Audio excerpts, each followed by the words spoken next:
Pasal 194 lagi ya, yang kemudian diributkan, ini mau menggulingkan dan segala macam. Ingat seluruh unsurnya mengatakan dengan senjata.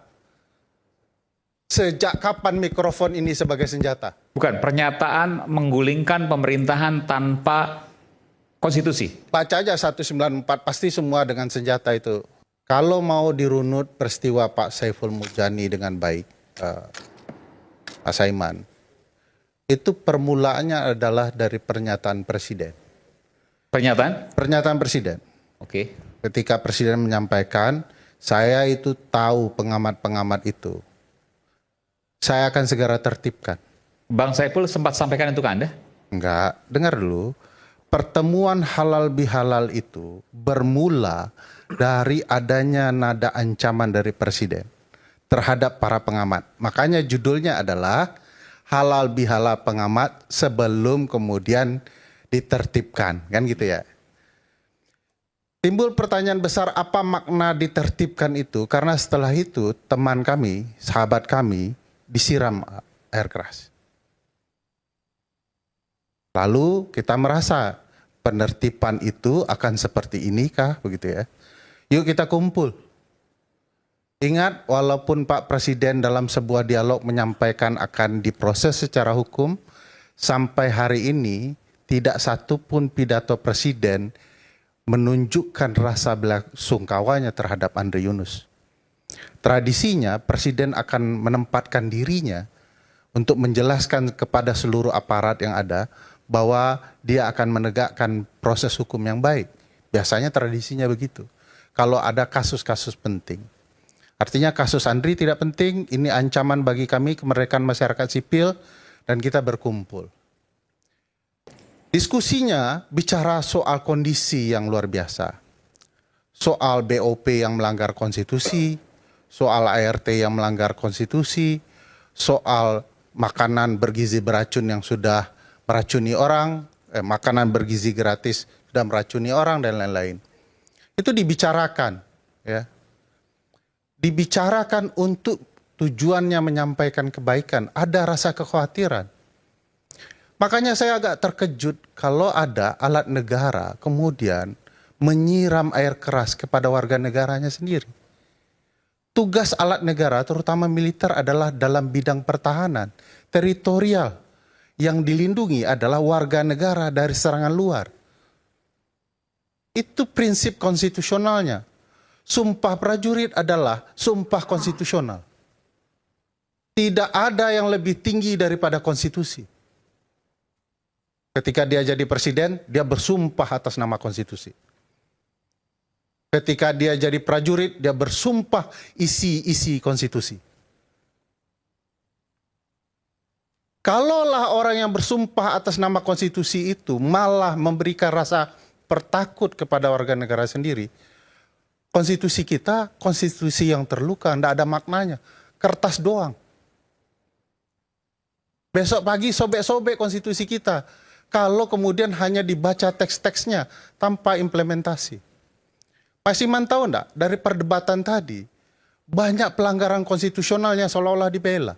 Pasal 28I, ayat 1 Undang-Undang Dasar 1945 mengatakan, hak untuk hidup, hak untuk tidak disiksa, hak kemerdekaan menyampaikan pikiran adalah hak azazi yang tidak dapat dikurangi dalam keadaan apapun. Apapun keadaannya. Kita boleh bilang ini mengancam presiden, ini begini, ini begitu. Ini hak tidak dapat dikurangi dalam keadaan apapun. Hukum apa yang lebih tinggi dari itu? Jadi bagi saya, lihat konteks kekecewaan warganya. Ada warga yang terluka, warga negara lain, matanya harus rusak oleh lembaga negara yang menjalankannya. Kejahatan apa yang lebih tinggi dari itu? Kalau kemudian warga negara langsung dituduh makar. Kalau dia aparat negara, kita sebut apa itu? Pengkhianatan tertinggi terhadap konstitusi. Bukankah semua kekuasaan ini dibatasi melalui konstitusi? Ini alasan kita bernegara ya konstitusi ini. Jadi aneh bagi saya kalau warga negara sedikit diancam dengan makar. Makar itu sendiri kalau baca sejarah kata makar sudah salah makna itu. Beliau guru besar pidana ya.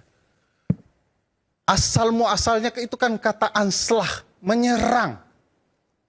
Memang Profesor Saiful Mujani menyerang presiden. Makanya kalau diperhatikan delik 191, 192, 193, 194, ini delik-delik pidana konstitusional ya. Satu, makar terhadap presiden dan wakil presiden.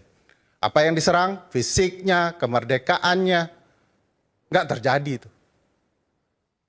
Kalau Kurnia sebagai orang yang dekat dengan presiden tiba-tiba kunci presiden sehingga hilang kemerdekaan itu makar. Pak Saiful tidak melakukannya. Kedua, makar 192, makar untuk memisahkan sebagian wilayah dan atau seluruh wilayah Indonesia. Pasti tidak terjadi. Dan tidak semua diksi dianggap makar ini. Kalau semua diksi dianggap makar wilayah ini, seluruh warung Padang Merdeka kena pasal ini. Jadi perhatikan diksinya, maksud diksinya. Ingat kalau DPR melakukan impeachment, seringkali baca deh proses impeachment, mereka bermaksud menjatuhkan presiden. Nah diksi ini jangan berlebihan dimaknai. Siapa yang berlebihan memaknai diksi ini? Ya, istana. Penelitian Drone Emprit mengatakan kapan ini melonjak peristiwa ini ketika ada seseorang di istana menyampaikan ini pidana makar. Ini ilmiah data nih kalau pakai istilah Kurnia. Jadi sebelumnya adem ayam nih.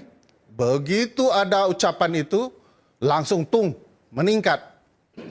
Jadi ada peran negara memperluas diksi-diksi sejuk ini dalam ruang-ruang dialektika akademik menjadi liar. Pasal 193 mengatakan makar terhadap pemerintahan. Apa maksudnya? Kalau kemudian menyusun struktur bernegara, pemerintahan atau sebagiannya dianggap sebagai makar. Dilakukan enggak oleh Profesor Saiful Mujani? Dengan ini saya menyatakan saya Presiden Republik Indonesia, Ferry Amsari saya angkat menjadi menteri. Enggak. Tapi